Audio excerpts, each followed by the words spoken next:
Hello everybody, Cesar Barbosa with Verdant here today. And today we're starting our official rollout for our preventative maintenance inspections. It's that time of year. This year we've been given about 170 sites spread across the entire state of California. We have effectively 8 crews running full time.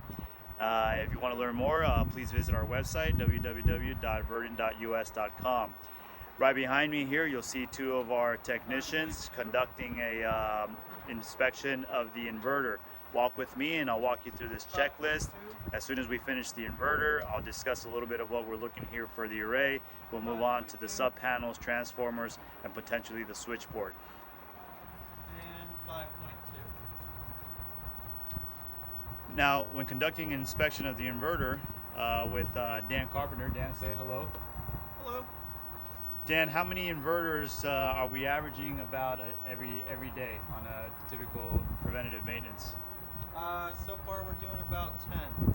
About 10 inverters per day. So that gives you an average that about 2 technicians can do a system of about 300 kW in about 1 day. Anything over that can typically last up to a day and a half to 2 days. So kind of an average of how long a thorough inspection looks like. And so here, what Daniel is working on, I believe, is what we call proof of life. Is that right, Dan? That's correct. And for those of you that don't know the terminology, proof of life is basically a current reading. So the very first thing that they do when they show up to site is they set up their ladder. Obviously, you want to make sure that you're properly seated on all 4 legs, that you got a fiberglass so that you're not conducting electricity. In this case, the inverter is less than 6 feet, so no tie-off is needed. And then the first thing that they'll do is they'll check for any faults on the display. Once they verify that there's nothing wrong with there, they'll go ahead and proceed to opening up the lids of the inverter, and then they'll open up the fuse holders and read their VOCs, volts open circuit. Now, there's been we noticed that some customers require that we collect the full data, the VOC and current reading. Other customers not so much. It really depends on the level of monitoring that the particular customer has.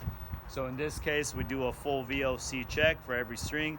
Then we go ahead and close the fuse holders, let the inverter power back on, and then we finish with the current reading. We'll also check for the fans on this inverter, make sure that they're cleaned out, that they're not clogged up. We'll check for the structural, the conduits integrity, make sure that all the nuts and bolts are torqued and checked correctly. Here what you'll see is a torque driver, and this torque driver is set to, what is this, 15 inch-pounds? 30 for our fuse holders. Oh, sorry, 34 for the fuse holders. It's probably one of the more prominent things that we've seen, right, is that the strings are not tightened, and in some cases they even fall with a little bit of a tug. Right. So very important to make sure that you're torquing these strings. It is probably one of the more of the common issues that we find. So now the technicians are going to let this inverter fire up while we move on to the next string inverters. While they set up, let me show you what we look for here at these arrays. Now, it's kind of common that in a field like this where we have baseball cages, that you will find your occasional broken modules. That's something typically that you want to note. We won't do anything on site. We won't replace it or even disconnect it. We'll jot that down and add that to our corrective maintenance return visit. It's probably, it's one of those other things that are up for discussion or negotiation depending on the EPC or the system owner. Depending on how large the portfolio is and how much time has been allocated, you want to really allow the technicians to focus on the preventative maintenance itself. Once you start getting into corrective maintenance while you're on site, you tend to kind of lose focus on what you're really here to do. We're not here really to fix anything, or at least nothing that is going to take longer than a 15-minute action. What we want to do is check and note anything that would require a corrective maintenance ticket, because part of the issue is specifically when you're dealing with school districts like this, Well, where they're on break, and at some point the students are going to return, and so we really want to tend to stay on schedule. So we'll collect all the data, and then we'll come back once we've collected all that data for a corrective maintenance rollout. And in that case, you can group up, several sites in one day where you're going around, in this example, replacing broken panels. So we tend to kind of really want to stay away from doing too much invasive corrective maintenance on these inspections. Again, it's more so just for collecting the data and then being able to return and addressing it. So I think that's it for now. Obviously, some common things that you want to look for here is nesting in the cable trays. It's a big ground fault issue. We want to note them, register them, and then let the owner decide what they want to do with them. The wire management is a big one also. And then, like I said, most definitely want to note any broken modules. We'll provide a little SketchUp as-built drawing, locate where the modules are, and that'll wrap us up nicely. So from here, we're going to go over to the AC sub panel, show you some of the things that we look for in there. I'll see you there shortly. All right, so I almost forgot. Here's an important another checkpoint to consider. This is the weather station inspection, and so what we do here is we check for a few things. Let's see if I can remember them from the top of my head. One, we'll do a voltage check, a low voltage check on the power supply. This is to make sure that the power that's coming from the data acquisition system to the weather station is still nominal. What tends to happen sometimes is because of the wire lengths, that voltage, which is typically, Dan, what's the voltage, 12 or 24? 24. That 24 point voltage point, if it drops within a 5 to 10% tolerance, it starts affecting how the data is being received. In some cases, we've seen that the unit appears to be on, but it's not sending a signal because the voltage is not there. Another thing we look for is to make sure that the reference cell is oriented at the same azimuth and at the same tilt as the array. Sometimes they have little Allen screws, and if those get loose, and after a weather burst of wind or something, they tend to kind of move a few degrees, and that can also affect what we're seeing on the back end of what the system should be producing. We'll obviously clean off the pyronometer, clean off the reference cell, check the error thing. I forget what that's called, to be honest. If some of you remember it, please put it in the comment box here below. But we want to make sure that thing is circulating freely. And that's basically it. But again, we want to go up there and make sure that thing looks well, because again, the weather station is what allows us to know what the system should be really producing based on the national weather and the national systems around this particular zip code. So anyways, good thing to mention here, checking the weather station. From here, I think we'll be ready to move on to the sub panel. I'll see you there. Okay, finally at the switchboard in this case. And so what we're gonna do here is we're gonna basically isolate the system so that we can open up some of these face plates and take some infrared thermal images here. Now, what we wanna do is we don't wanna take too long from the moment that we shut this system off. Obviously, we're not going to get geared up, so we do need to shut the system down, but we want to be ready with the IR camera, because essentially a thermal image is indeed to catch the system while it still has some temperature, because it's been running some load.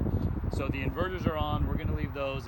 You don't have to shut those off. They typically turn on and off with the sunlight as it is, so those are completely safe to leave on. But what we do want to do here before we hit this lower knife switch here is we want to turn off the breakers themselves, right? Kind of a process of elimination. So we'll start off with the smaller breakers. In this case, they're about 45 amps each, which basically powers up one end of the inverters.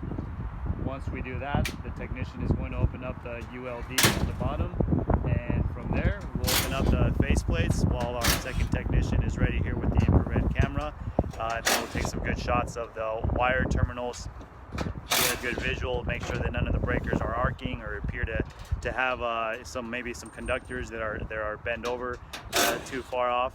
And it's pretty simple. We don't get too invasive. If we determine that the feeders need some torquing, we'll get our torque wrench out and hit them a couple times. but this is a pretty straightforward inspection, but it is important to get in here and really get a good visual of what's happening back there. From here, we'll see if this particular site has a transformer. Do we know if this site has a transformer? First side did. Okay, this site This one does not have a transformer, so in that case that might do it all, but you get the general idea. If we would have any further down the line equipment like a transformer, perhaps an actual utility lockable disconnect, then we would perform the same inspection there. So that's about it, you guys. Again, this is roughly about a 100-point checklist from bolts to nuts. We inspect thoroughly the whole system. And then more importantly, of course, is the documentation. I think that's what seems to really be an Achilles heel for some providers, and quite honestly, it might even be underestimated. So we have a few kickoff calls before we roll this annual PM off to again remind our technicians and our customers, right? We want everybody's buy-in so that everybody understands what the deliverables are and what the timeframes and expectations should be. Typically, we don't want to wait any more than 5 days after an inspection has been performed.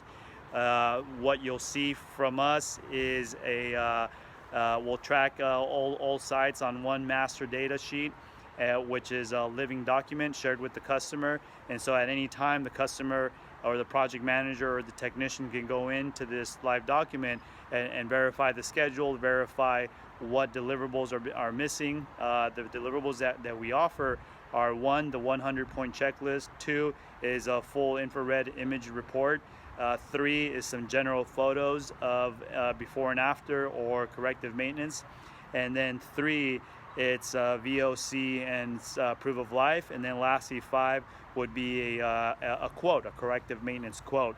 That's kind of important too. You don't want to let the inspection go too far out without generating a follow-up quote to your customer, because you want to take advantage that you have your team focused on a particular rollout, and then of course your customer has customers of their own who they have to report to. So we do not consider a site completed until all of those deliverables have been met.